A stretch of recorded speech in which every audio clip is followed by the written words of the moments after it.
Thank you so much to all of our presenters. They've made my job of moderating very simple because they've all stuck to the time allotment, so thank you so much.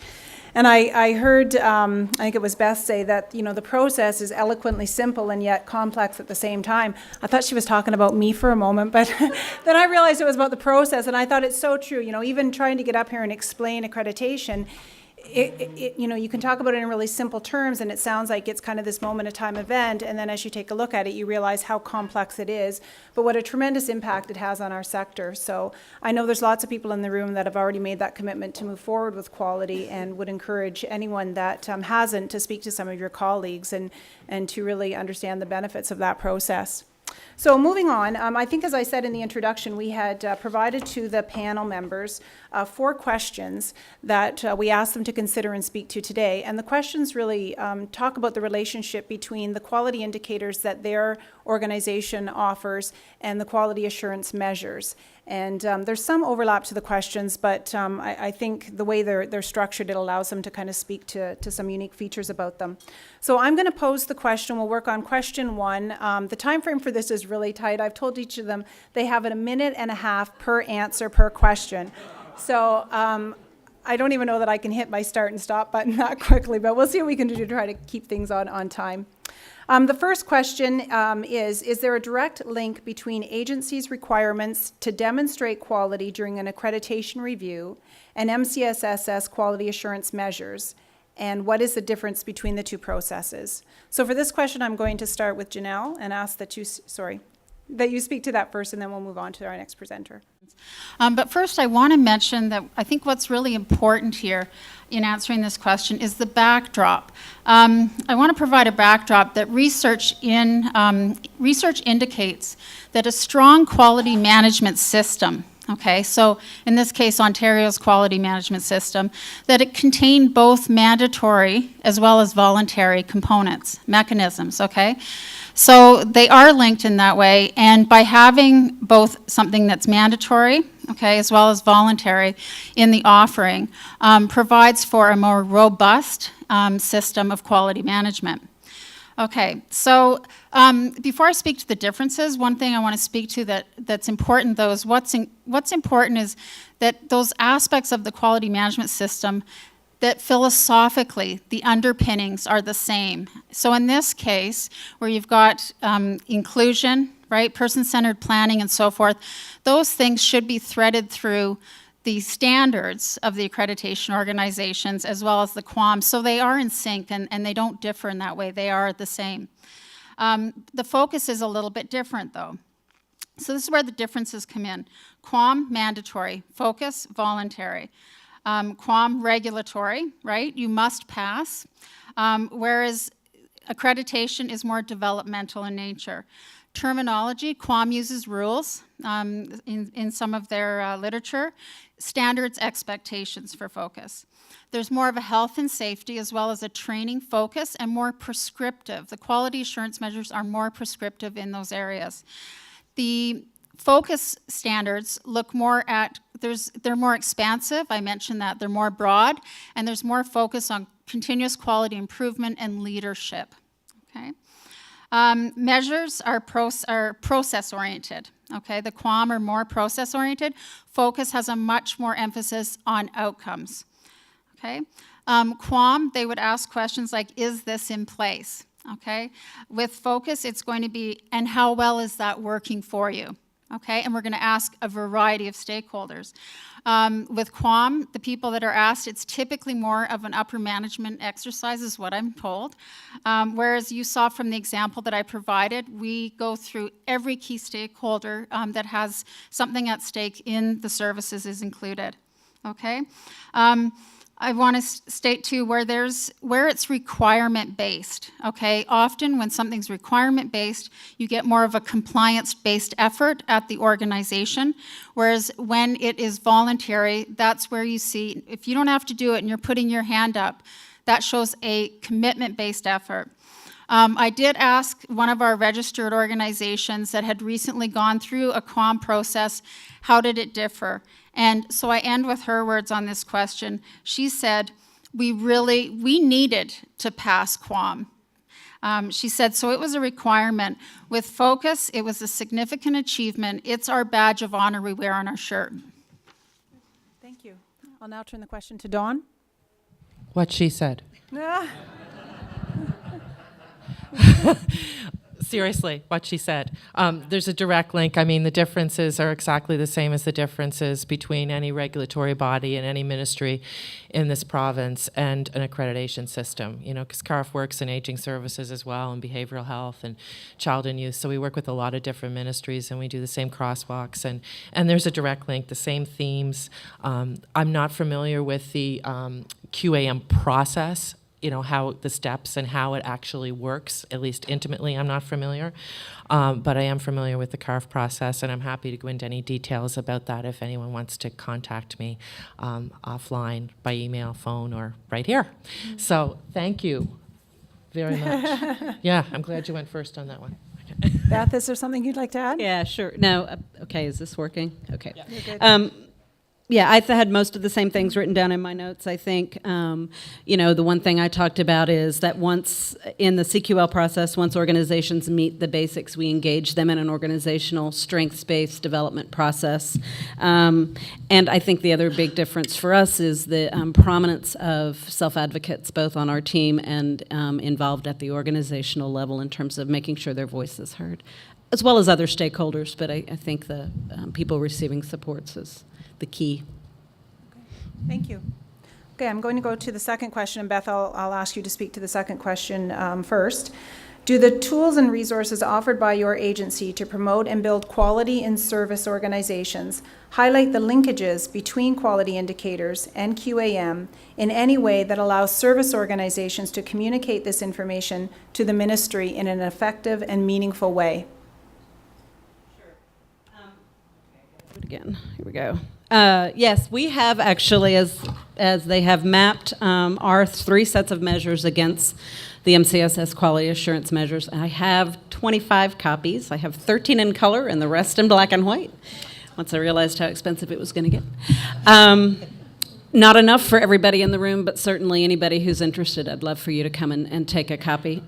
We can make them available to people. And I'll send an electronic version to you, Sherry, and anybody who wants it can get it out. So we have mapped it. I've brought them.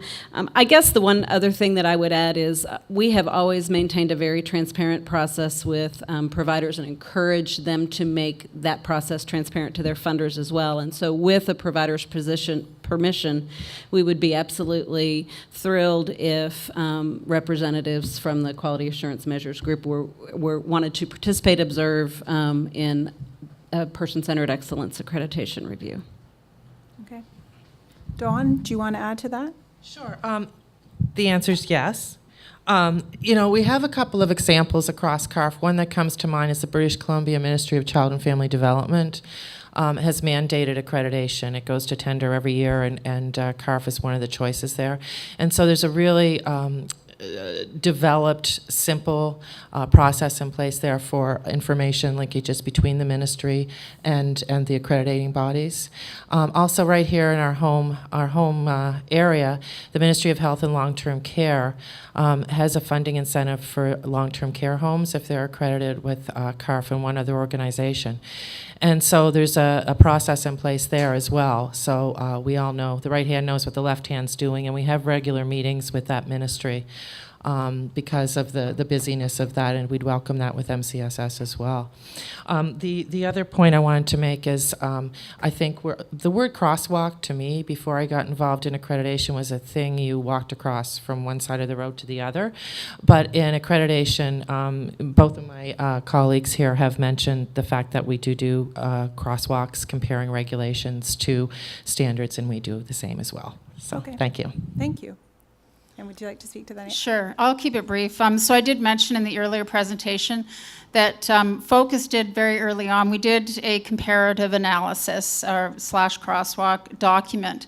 It is available. We can make it available to any of you. I think, though, you might be better off to wait, because with the 2014 standards coming up, we will be creating a new document because the standards are improved. And as well, this document is going to be improved also, because as I mentioned, we're a learning organization, and like yourselves, we get input from those that we provide it to. The initial intent was to save you time, and again, around that information mining, like, we're so familiar, this is the work we do, so we wanted to be able to do that for the organizations that are registered for us. So we'll be happy to show you the new and improved comparative analysis with our 2014 standards early on in the new year. Thank you, Janine. Okay. Third question, and Dawn, I'll allow you to speak to this one first. Compliance with QAM is a requirement of all MCSS-funded agencies. If compliance with QAM is seen as having contributed to the decline of quality within a service organization, does the accreditation process or quality indicators used by your agency capture this information? Okay. First, we have I just wanted to say we have an entire section in our business practices area on input from persons served. So we really stress that, their voice, to be able to indicate if they feel their rights are being jeopardized at all. Going back again, I'll say first, local legal and regulatory requirements have to be met. Like you had said, the difference between having to do the regulations and not with the accreditation. But I will say that CARF is truly person-centered, and we really stress informed choice for the individuals, treat them with dignity and respect. That's first and foremost. And following, every individual has a service plan that's their own. And following that is absolutely key.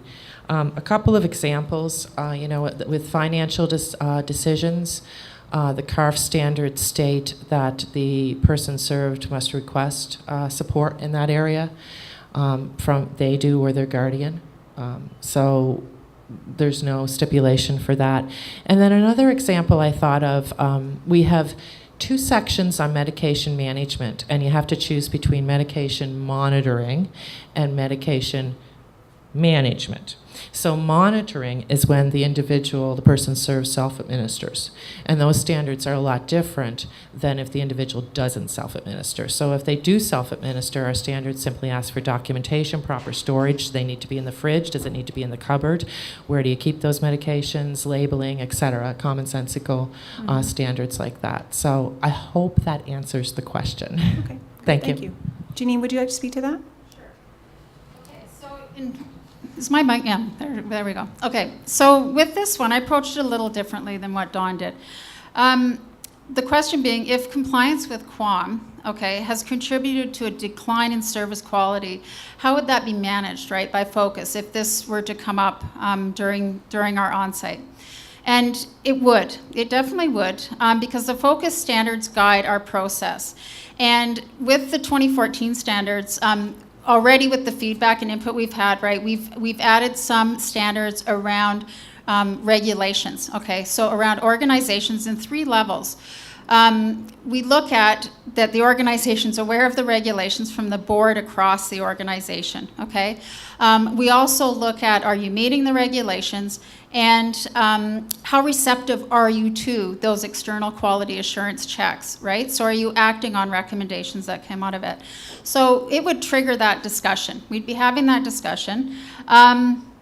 And we'd also be looking at, the example given in the question was around if there was infringement on people's rights, We do have a standard as well around an ethics committee, that organizations have ethics committees, so where people's rights are being limited, right, that's where it would be dealt with. So we'd be looking at that. But we aren't there to do the casework. What we're there is, if it came up that the quality assurance measure wasn't being met, or there was some differences between the organization, let's say, and that quality assurance measure, and they were working through that, you would get a partial finding. And this is when I talk about our collaborative process, this is where the discussion happens. So we would have discussion, we'd learn what that issue is, and we'd want to represent it as clear as possible, in our document, because for sure the accreditation committee that looks at the focus report would have questions about that. And I had mentioned in the presentation, I talked about there's a quantitative component and a qualitative component for that committee making the accreditation decision. This is where the qualitative would come in. So if you weren't meeting a measure that was pretty significant and there was some discrepancies and you really were at, butting heads on it, the committee would have a lot of questions for the lead validator, for the lead focus person, and that might be something where they defer until things were, resolved. Yeah. So anyway, that would be how I'd answer that question. It would be addressed. Good. I did let you run over time a little bit, but I Thank think you. it was Okay. important to finish the conversation, Okay. because it Thank is you. an issue that we talk about quite a bit. Sure. But Beth, I want to allow you ample time as well to answer Sure, that. I'll try not to go too long. We believe that our self-assurance process is designed to identify gaps in systems as well as identify barriers to person-centered practices. And if regulatory requirements come up as a barrier, that discussion would be initiated. If there are inherent conflicts between two different monitoring systems, we would engage in a conversation with the organization and help them think about ways to creatively resolve that, keeping in mind that most of the time it's about a spirit of the law, letter of the law kind of dilemma, and that probably the intent is not to restrict rights, and how does the organization then approach and encourage systems advocacy where that might be appropriate to really go back and look at the compliance versus non-compliance determination. But what I would say is if organizations are making a good faith effort, they would not be penalized by us for following a requirement or a regulation. Okay, good. Thank you very much. And our final question, and then we'll open it to the floor for discussion, is, and Beth, I'll ask you to respond to this one first. Can an organization be accredited and be in non-compliance with QAM measurements? And similarly, can an organization be in full compliance with QAM and not be accredited with your organization? In CQL, one of the first rules after we are employed is that we learn to never say never and never say always. So I suppose that both really are possibilities. I think that our accreditation requires a level of ongoing engagement and a commitment to doing some things that may seem in a regulatory environment to be above and beyond. So certainly organizations could be meeting all of their QAM requirements and not choose to continue during a certain point, or not put enough effort in that we would come to them and agree that maybe the accreditation is not worth continuing with. It's the other piece is an organization could be deemed to be non-compliant with something in the QAM measures, but our process is such that if an organization has already self-identified those gaps and is working towards those, and it's not a red flag issue that systematically puts people at risk, they could still be accredited. Those situations would be subject to more frequent, more specific review and monitoring by CQL. Okay, good. Janine? Okay, so again, the question, can organizations be accredited and not be in compliance with the quality assurance measure? The answer there would be yes, and it depends on what that quality assurance measure is. I had mentioned when we gather our information, again, it comes from a broad group of stakeholders, including the funder. Often the community partners, we ask organizations to please include funders as part of the stakeholder group. So often we speak to funders, and through that, if there was a quality measure that wasn't being met, that would come up in our conversation. We'd want their input into that so that we have all the facts. Okay, but again, it comes down to the nature of it, the status of it. It wouldn't be the only thing that would be referred to in the report, so it would depend. But certainly that is it's a possibility, yeah. The other piece is, could an organization be in full compliance with QAM and not get accredited? And that would be a yes too, because again, our standards are much broader, right, than the quality assurance measures. So that certainly is a possibility. Thank you. And Dawn? I'll be succinct. Yes and yes. Okay. I mean, enough. I don't know what else to say because they've really Similar. have covered it, right? Okay. Exactly what they've said. I'm learning that the three of us are much more alike than different. I You know, think so, maybe a too. few process differences, but absolutely, you know, we organizations have shared non-compliance and compliance reports with us, right, from the ministry. So we work with them. And in any way, shape, or form, whether it's through a standard or a regulatory requirement, and to make the best of their organization, the best quality service they can have. So, Good. Thanks. Good. We have allocated some time for questions from the floor, if there are any. It would be interesting to hear from the ministry representatives, their perspective on accreditation and what the future may hold for transfer payment agencies.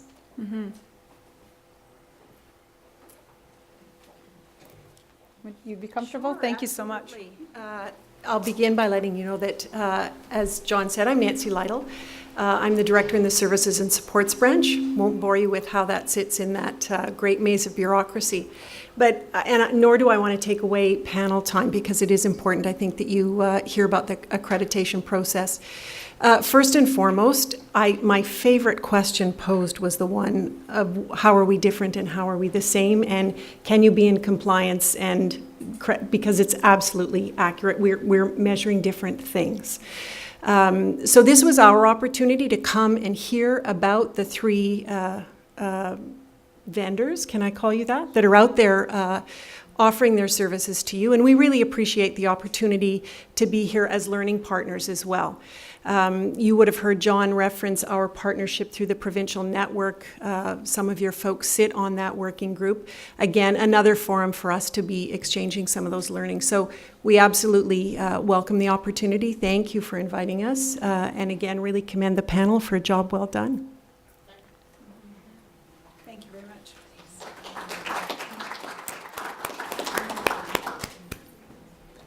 Are there other comments or questions that people want to pose?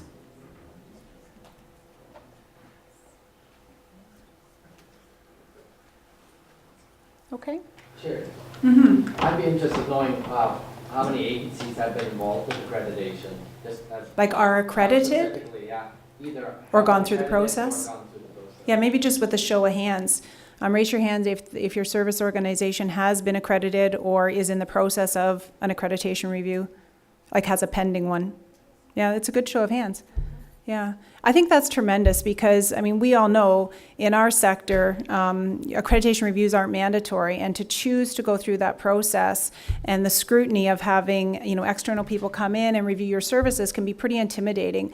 But it says to me that we do it because we know there's value in that, and we do want to demonstrate to our funders, you know, to our communities, and probably most importantly to the people that we support, that we are of high quality and that our services are of value. And I know, going through the experience myself, you learn so much from the process. I can't remember which one. Probably all of you spoke about, you know, the perspective that it's not about a finish line, because there's no finish line in quality. You don't ever get there. It's about that continuous quality enhancement and wanting to always push the envelope and to seek new and better ways of doing our business so that we remain ever responsive to those that we provide supports to. Thank you. I just had an observation, and it's been very informative to me to hear the presentations today, but I always thought that if an organization was accredited, I could go to that organization, whether it be a hospital or a health unit or whatever the service provider is, with some level of confidence that I was going to receive a level of service that met or exceeded the ministry or the government standard that was set for that agency. I now understand that an organization can be accredited, but in fact, I could be putting my life at health by going to them to serve. Which they're all jumping for the mic. I'll let them react to that question. I think you were there first on. Go ahead. Faster reflexes. Yeah. I mean, traditionally, in all of the ministries that I've worked in this province and nationwide, standards exceed regulations. It's above and beyond what is expected from the regulations. It's a matter of interpretation and how the measurement is done. Oh my gosh, I blanked on your name, Janine. Janine explained it very well in the first question, I believe it was, when you had the differences between the ministry and accreditation and how those measurements are done. So with the ministry, and correct me if I'm wrong, anyone, it's a rule, quite often. Yeah? So, and with accreditation, it's a standard. It's a standard of care. And the measurement of that is developed depending on the practice of the time, the standard of care, the state-of-the-art care, and the literature, basically, and experts. So it's a different way of measuring. So let's say this is just, I'm going to think of something foolish. The ministry says you have to have lettuce for dinner, okay? And CARF might say you need to have a well-balanced meal. So lettuce isn't considered a well-balanced meal, right? But, so you're not going to meet that standard if you give them lettuce, correct? If you give them lettuce, you're going to meet the standard for the ministry. But you're not going to meet the standard for CARF because we say it has to be a well-balanced meal. I know that sounds like a silly thing, but they're measuring the same thing. It's just a matter of the scope of it and whether it's a yes-no answer or it's a we're working on it answer. Beth? I would also venture to say that for all three of us, all four of us, if you include the MCSS quality assurance measures, there are foundational, fundamental, non-negotiable. If this is happening, you're not accredited. You're not. There's no compliance. So I think within the quality assurance measures, and there is a certain variation in terms of what is critical, life-threatening, ongoing issues, putting people systemically at risk, and what is a rule that you should be following. Does that make sense? That makes sense, yeah. Janine? Sure, and I would just, to bring it into, with the focus accreditation, if we were on site, one of our standards is that the regulations are being met. So if we heard that there was one that was only partially met or there was an agreement that it was being met, it would get a focused partial finding.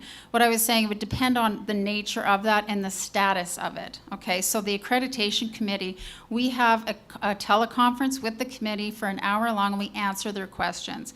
If it was something that looked like it was shortly going to be resolved and we had that context, the committee might say, we are confident. And the organization was proving itself that they had a very strong base and are a healthy culture that has a record of acting on recommendations, then the committee might say, yes, we will, they've earned accreditation. Likely, they'd be deferred, depending on the nature. And we have had 2 deferred accreditations through Focus, where recommendations were of a certain nature that the accreditation committee was not comfortable awarding accreditation until certain recommendations were met. And the organization has 1 year to meet those. And in both those cases, the organizations made the effort to meet those recommendations before the 6-month mark and earned accreditation. Okay. Any other questions? Okay, then I think that'll bring this part of the agenda to a close. I would like to thank all 3 of our panel presenters for a very informative and educational review of the quality indicators and of that comparison between quality indicators for accreditation and QAM. Thank you so much. You did a fabulous job. We also have a gift of expression to thank you for your contribution today, and it's something called triple threat, which I think kind of describes the 3 of you, actually. So it's probably fitting. It is a gift from Serena. Is that right? From Serena Labont, who operates a social enterprise business of community living Grimsby, Lincoln, and West Lincoln. And she donated some jams and preserves. So I'll deliver those to you and we can all say thank you.